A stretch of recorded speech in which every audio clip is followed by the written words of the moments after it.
Hi,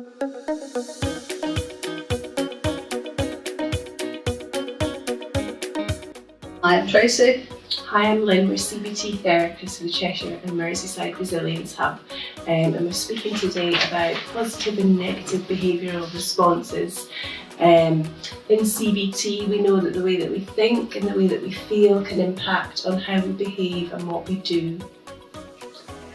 So you're thinking, as an example, it might be a situation where we might be frightened, and I guess what you would notice changes in your body mostly. So you might notice if there's a perception of a threat that your protective systems will be activated, and you might notice your heart racing, might start to feel quite hot. And what will happen then, your brain will start to seek a place of safety, find a way to cope with the situation. And that we might describe as the fight or flight or freeze response. Equally, if we're feeling quite happy, we can notice that within our bodies, feeling quite relaxed, our breathing's quite even. We're thinking positive things, and that impacts on what we do. So we might be smiling a bit more, we might be more chatty with people, helping people, opening doors, so that all impacts on each other. So in CBT, what we think about behaviour as being an adaptive response to situations where we might feel overwhelmed or frightened, and what's happening is that the behaviours are designed to help us cope with the situation, and we change our behaviour. It might be either an avoidant behaviour, so we might not engage in the activity, or we might activate a safety or protective response. And a lot of those safety behaviours are things that we use to try and help us cope with a situation that we find distressing. Sometimes that's seeking reassurance from other people, sometimes it might be using alcohol to try and kind of calm those nerves. And